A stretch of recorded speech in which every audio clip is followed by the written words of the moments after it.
Hi friends, అందరూ ఎలా ఉన్నారండి? బాగున్నారా? Welcome back to our channel హెచ్కెలాగ్స్ తెలుగు. ఫస్ట్ టైం మన ఛానల్ చూసేవాళ్ళైతే సబ్స్క్రైబ్ చేసుకుని వీడియోకి అయితే ఒక లైక్ ఇచ్చేయండి. చాలా డేస్ అయిపోయిందండి వీడియోస్ ఏమీ పెట్టక. అసలు హెల్త్ అయితే అసలు ఏం బాగాలేదు. ఫుల్గా కోల్డ్ చేసేసి ఒక 4-5 డేస్ నుంచి ఫీవర్ అయితే బాగా వచ్చేస్తుందండి. బాడీ పెయిన్స్ ఇంకా ఇంతవరకు అయితే తగ్గలేదు. ఇంకా అలాగే చాలా డేస్ అయిపోయింది కదా అనేసి అయితే ఈరోజైతే ఈ వీడియో పెడుతున్నాను. ఇది వచ్చేసి ఫ్రైడే రోజు అనమాట. ఇంకా ఫ్రైడే రోజు ఏంటంటే పిల్లల్ని స్కూల్ నుంచి తీసుకురావాలి. ఈవినింగ్ రొటీన్ అండి ఇది. ఇంకా పిల్లలు ఈవినింగ్ స్కూల్ నుంచి రాగానే ఏదో ఒకటి స్నాక్స్ అడుగుతున్నారు. ఈ మధ్య ఎక్కువ రాగి జావ అయితే ప్రిపేర్ చేసేస్తున్నాను కదా, వాళ్ళకు కూడా బోర్గా ఫీల్ అవుతున్నారని చెప్పేసి ఆ రోజు కొంచెం స్పెషల్గా చేద్దామని చెప్పేసి ఇంకా గులాబ్ జామ్ అయితే ప్రిపేర్ చేస్తున్నానండి. ఇక్కడ వచ్చేసి ఫస్ట్ అయితే పాకం అయితే ప్రిపేర్ చేస్తున్నాను. అలాగే మొన్న ఏంటంటే దివాళీకి తెచ్చినప్పుడు ఒక ప్యాకెట్ అయితే ఎక్స్ట్రాగా మిగిలిందండి. ఇంకా అదైతే సపరేట్గా పెట్టాను ఇలాగా. ఇంకా అది వచ్చేసి వాళ్ళైతే ప్రిపేర్ చేస్తున్నాను. ఒక ప్యాకెట్ అయితే సరిపోతుంది, ఎందుకంటే ఎక్కువ చేసినా కూడా తినరు, అందరికీ కోల్డ్ అయిపోయింది ఇంట్లో. నెక్స్ట్ వచ్చేసి ఇక్కడ పిండి తడుపుకునేటప్పుడు ఒక్క చుక్క వాటర్ అయితే ఎక్కువైపోయిందండి. దానివల్ల ఏంటంటే పిండి కొంచెం లూజ్ అయిపోయింది. అతి కష్టం మీద ఇలా బాల్స్ లాగా అయితే చేశాను, కానీ నాకు ఈ చేసేదాకా డౌటేనండి ఎలా వస్తాయో ఏంటో అనేసి. చాలా జాగ్రత్తగా అయితే కలుపుకోవాలి గులాబ్ జామ్ పిండి. ఒక చుక్క నీళ్ళు ఎక్కువైనా కూడా ఇలా లూజ్గా అయితే అయిపోతుంది.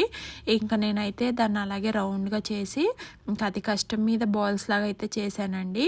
ఇక్కడ వచ్చేసి పాకం అయితే ఇంకా కొంచెం ప్రిపేర్ అవుతూ ఉంది. సిమ్లో అయితే పెట్టేశాను దాన్ని. ఇక్కడ నెక్స్ట్ వచ్చేసి మెల్లిగా అయితే వేయించుకుంటున్నానండి, ఎందుకంటే ఆయిల్లో వేసాక కొంచెం ఉబ్బినట్టు అయినాయి. ఎందుకంటే కొంచెం పలసగా అయింది కదా పిండి. నార్మల్గా పునుగులు అవి ఎలా పొంగుతాయి అలాగైతే పొంగినాయండి. నార్మల్గా పాకంలో వేసాక పొంగుతాయి గులాబ్ జాము, అలాంటిది ఈసారి ఏంటంటే ఆయిల్లోనే పొంగినాయి, కొంచెం పలసనగా అయినాయి కాబట్టి. ఇక్కడ నెక్స్ట్ వచ్చేసి ఇలాగ మెల్లిగా అయితే డీప్ ఫ్రై అయితే చేసుకుంటున్నానండి వీటిని కొంచెం ఆయిల్ వేసి.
నెక్స్ట్ వచ్చేసి గులాబ్ జామ్ అంతా ప్రిపేర్ చేసేసానండి.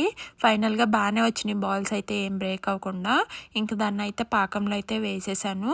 ఇంకా పిల్లల్ని అయితే పిక్ చేసుకురావడానికి స్కూల్కి అయితే వెళ్ళాలి. ఇంకా అందుకని మళ్ళీ జడది వేసుకుని డ్రెస్ అది చేంజ్ చేసుకుని రెడీ అయిపోయాను ఇక్కడ.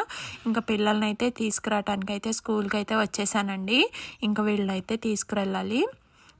ఇంకా నెక్స్ట్ వచ్చేసి ఇంటికైతే బయలుదేరి వచ్చేసామండి. ఇంక వచ్చాక మళ్ళీ మావయ్య గారు వాళ్ళందరూ కూడా, మావయ్య అమ్మ వారది కూడా వస్తారు కదా, ఇంకా అలాగే స్నాక్స్ వాళ్ళకు కూడా ప్రిపేర్ చేద్దాం అన్నట్టు ఇక్కడ వచ్చేసి అరటికాయలు ఉన్నాయండి, పచ్చి అరటికాయలు. ఇంక వాటితో అయితే బజ్జీలు ప్రిపేర్ చేద్దామని చెప్పేసి ఇక్కడ వచ్చేసి బజ్జీలకి అయితే పిండి అయితే కలుపుతున్నాను. ఏం తీసుకోలేదండి, శనగపిండి తీసుకున్నాను. దాంట్లో కొంచెం వాము, అలాగే ఉప్పు, లైట్గా కొంచెం కారం అయితే వేసుకున్నాను. ఇంకా నెక్స్ట్ కొంచెం సోడా అయితే యాడ్ చేసుకుని ఇలా బజ్జీల పిండి కలిపినట్టయితే కలిపేసుకుంటున్నాను. చాలా సింపుల్గా ఈజీగా మనం ఇంట్లోనే హెల్దీగా చేసుకోవచ్చండి. ఇక్కడ వచ్చేసి ఇంకా శనగపిండి అయితే కలిపేస్తున్నానండి. కలిపేటప్పుడు మరీ పల్చగా అయితే కలపకండి. ఇలా కలుపుకుంటే ఏంటంటే పిండి ఎక్కువ పట్టుకోదు ఇంకా ముక్కలకి. ఇంకా అందుకని నేను కొంచెం నార్మల్గా అయితే ఇలా కలుపుకున్నాను. ఇంకా పిల్లలకి ఏంటంటే అరటికాయ బజ్జీలు ఇటువంటి అయితే కొంచెం తినరు. వీళ్ళకైతే ఫ్రెంచ్ ఫ్రైస్ అయితే చేద్దామని చెప్పేసి ఇంకా పొటాటోస్ అయితే ఇలాగైతే కట్ చేసి కొంచెం వేడి నీళ్ళలో అయితే వేసి పెట్టేసుకున్నాను. ఇంక ఇవి అయితే తీసేసి ఇప్పుడు వచ్చేసి కొంచెం కార్న్ఫ్లోర్ పిండి అయితే యాడ్ చేసుకుంటున్నాను. ఇలా కొంచెం ఒకదానికొకటి అంటుకోకుండా కార్న్ఫ్లోర్ పిండి అయితే యాడ్ చేసుకుని ఆయిల్లో వచ్చేసి డీప్ ఫ్రై చేసేయటమే. పిల్లలకి అయితే చాలా ఈజీగా సింపుల్గా ఇంట్లోనే ఇలాగ హెల్దీగా చేయొచ్చండి. ఇదేం ఆయిలీ ఫుడ్ హెల్దీ అని అయితే చెప్పలేను, కానీ కాకపోతే బయట వాటితో పోలిస్తే కొంచెం ఇంట్లో చేసుకుంటే హెల్దీగానే అనిపిస్తుంది. బయట వాళ్ళు చాలా సార్లు యూజ్ చేసిన ఆయిల్ అది కూడా చేస్తూ ఉంటారు కదా. ఇంకా ఇక్కడ వచ్చేసి ఇంకా అందుకని ఇంట్లో అయితే అదిగాక ఈ మధ్య చాలా రోజులు అయిపోయిందండి అసలు బయటికి ఎక్కడికి వెళ్ళట్లేదు. ఇంకా పిల్లలు కూడా బోర్గా ఫీల్ అవుతున్నారని చెప్పేసి ఇంక ఇంట్లో ఇలా ప్రిపేర్ చేస్తున్నాను. ఇక్కడ వచ్చేసి ఆయిల్ అయితే హీట్ ఎక్కిపోయిందండి. ఇంక ఇక్కడ వచ్చేసి ఫ్రెంచ్ ఫ్రైస్ అయితే వేసేసుకుంటున్నాను. ఇవి కొంచెం టైం పడతాయండి వేగటానికి, కొంచెం డెలికేట్గా కూడా ఉంటాయి, కొంచెం చూసుకుంటూ వేయించుకుంటూ ఉండాలి. చాలా సింపుల్గానే చేసేయచ్చు. ఇక్కడ వచ్చేసి వేగుతూ ఉంటే కన్నాకు ఆకలేస్తుంది అన్నాడు, ఇంకా అందుకని వాడికి గులాబ్ జామ్ అయితే పెట్టిస్తున్నాను. ఇక్కడ చూడండి అసలు నార్మల్గా పాకంలో వేసాక మరీ ఇంకా ఉబ్బిపోయినాయండి, పాకం అంతా తాగేసినాయి, చాలా పెద్ద పెద్దగా అయిపోయినాయి బాల్స్ అయితేని. ఇక్కడ వచ్చేసి కన్నాకు పెట్టిద్దామని చూస్తున్నాను, ఇలా ముడితే బ్రేక్ అయిపోతున్నాయి, అంత డెలికేట్గా అయితే అయిపోయినాయి గులాబ్ జాము. కన్నాకైతే పెట్టిచ్చేస్తున్నానండి ఇంకా వాడిని అయితే తినమని. ఫస్ట్ అయితే టేస్ట్ అయితే అసలు చాలా అంటే చాలా బాగున్నాయండి, సాఫ్ట్గా ఉన్నాయి, టేస్ట్ అయితే బాగున్నాయి. మా కన్నాకైతే బాగా నచ్చేసినాయి. ఇంకెలా ఉన్నాయని అడిగితే వాడికి నార్మల్గా అయినా స్వీట్స్లో పెద్దగా ఏమి తినరు, కానీ ఇలాంటి గులాబ్ జాము, మోతీచూర్ లడ్డు ఈ రెండే ఇష్టం అండి వాడికి స్వీట్స్లో.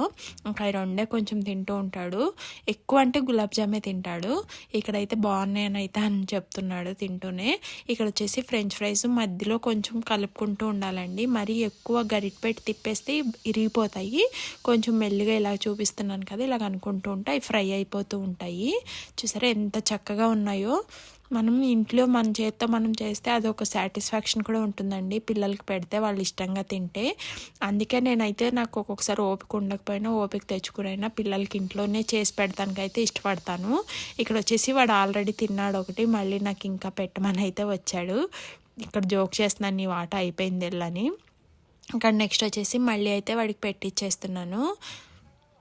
చాలా అంటే చాలా బాగున్నాయండి స్వీట్ అయితే మాత్రం. ఇక్కడ నెక్స్ట్ వచ్చేసి ఫ్రెంచ్ ఫ్రైస్ కూడా రెడీ అయిపోయినాయి, చూసారా ఎంత చక్కగా వేగినాయో. ఇప్పుడు వచ్చేసి దీంట్లో వచ్చేసి మనం కొంచెం కారం, కొంచెం సాల్ట్, అలాగే మీ దగ్గర మిరియాల పొడి ఉన్నా అది యాడ్ చేసుకోవచ్చు. నేనైతే మిరియాల పొడి పిల్లలు తినరు, ఇంకా అందుకనే వాళ్ళ కోసం అయితే కొంచెం సాల్ట్, కొంచెం కారం అయితే వేసి ఇచ్చేసాను వాళ్ళకి. ఇలా కలిపేసుకుంటే వేడాట్ల మీద చాలా అంటే చాలా బాగుంటాయండి. ఒకసారి మీరు కూడా ఇలా ట్రై చేసి చూడండి, ఇంట్లోనే సింపుల్గా చేసేసుకోవచ్చు. ఇంకా నెక్స్ట్ వచ్చేసి పిల్లలకైతే ఇలా సర్వ్ చేసి అయితే ఇచ్చేస్తున్నాను. కొంచెం వాయిస్ ఇచ్చేటప్పుడు బ్యాక్గ్రౌండ్లో ఏమన్నా నాయిస్ ఎక్కువ వస్తే ప్లీజ్ అండి ఏమనుకోవద్దు, ఇక్కడ ఏంటంటే నాయిసీగా ఉంది. ఇక్కడ నెక్స్ట్ వచ్చేసి నేనైతే బజ్జీలకి ఆల్రెడీ కట్ చేసి పెట్టేసుకున్నాను అరటికాయలు, ఇంకా అవైతే ఇలా బజ్జీల కింద అయితే ప్రిపేర్ చేసేస్తున్నాను. ఇక్కడ మీకు ఇష్టం వచ్చిన స్లైస్లో అయితే కట్ చేసుకోవచ్చు అరటికాయ బజ్జీలు. నేనేంటంటే కొంచెం నిలువుగా అయితే కట్ చేసుకున్నాను, ఇంకా వచ్చేసి ఇలాగైతే వేసేస్తున్నానండి. అరటికాయ బజ్జీలు కూడా చాలా అంటే చాలా బాగుంటాయి టేస్ట్. అరటికాయతో అయినా ఇలాగే వేసుకోవచ్చు, లేకపోతే పొటాటోస్ ఉంటే వాటితో అయినా ఇలాగే వేసుకోవచ్చు. దీని ప్లేస్లో పచ్చిమిరపకాయతో అయినా ఇలాగే వేసుకోవచ్చు, ఏదైతే పర్వాలేదు. నేనైతే అన్నీ ప్రిపేర్ చేసేసుకొని ఇక్కడ వచ్చేసి సర్వ్ చేసి పెట్టేస్తున్నాను. అప్పటికే మా వారది వచ్చేసారు, ఇంకా తనైతే స్నానం అది చేసేసారు. ఇప్పుడు వచ్చేసి సర్వ్ చేస్తున్నానండి. ఇలాగా ఈ అరటికాయ బజ్జీలకి ఏంటంటే ఆనియన్ కావాలని అడిగారు, మళ్ళీ ఇలా సర్వ్ చేసేటప్పుడు మళ్ళీ ఆనియన్ కావాలన్నారు. ఇంక మళ్ళీ అది కట్ చేసి దాంట్లో లెమన్ అలాగే కొంచెం సాల్ట్ అయితే వేసేసి ఇచ్చానండి. ఇలా తింటే చాలా బాగుంటుంది. ఇదిగోండి ఇలాగా ఉప్పు అలాగే నిమ్మకాయ రసం అయితే వేసేసి ఇలా కలిపేసి ఇచ్చేసాను. ఇలాగ గులాబ్ జామ్ అయితే పెట్టేసి ఇలా సర్వ్ చేసి అయితే ఇచ్చేసాను. ఆల్రెడీ ఫ్రెంచ్ ఫ్రైస్ ఏంటంటే పిల్లలు తినేశారు, ఇంకా వాళ్ళు ఏంటంటే ఈ బజ్జీలు ఇట్ల జోలికి అయితే రాలేదన్నమాట. ఇంక మేమైతే ఫుల్గా తినేసామండి ఆ రోజు ఈ స్నాక్స్ తినే ఇంకా పొట్ట నిండిపోయింది. ఇంకా నైట్కి అన్నం కూడా తినలేదు మేము. ఇవన్నీ తినేటప్పటికే 7 అయింది టైము. ఇంకా చక్కగా వీళ్ళైతే ఇలా తింటున్నారు. మా వారికి అయితే బాగా నచ్చేసినాయి అరటికాయ బజ్జీలు అయ్యి. ఇంకా తినేసి చక్కగా ఆడుకుంటున్నారండి. వీళ్ళు వచ్చేసి యూనో కార్డ్స్ అయితే ఆడుకుంటున్నారు. ఇంకా కన్నాకు వచ్చేసి నెక్స్ట్ డే వాళ్ళ స్కూల్లో గ్రాండ్ పేరెంట్స్ డే చేస్తున్నారు సెలబ్రేషన్, దానికైతే డ్యాన్స్లో ఉన్నాడంట. వాడైతే బ్యాక్గ్రౌండ్లో పాటలు అవి పెట్టుకుని డ్యాన్స్ అయితే ప్రాక్టీస్ చేసుకుంటున్నాడు. ఇంకా వీళ్ళైతే ఈ కార్డ్స్ ఆడుకుంటుంటే వీడైతే ఇలా డ్యాన్స్ ప్రాక్టీస్ అయితే చేసుకుంటున్నాడు. ఈ రోజు వీడియో వచ్చేసి ఇంతేనండి. నచ్చితే సబ్స్క్రైబ్ చేసుకోండి, లైక్ చేయండి. Thank you for watching. Bye.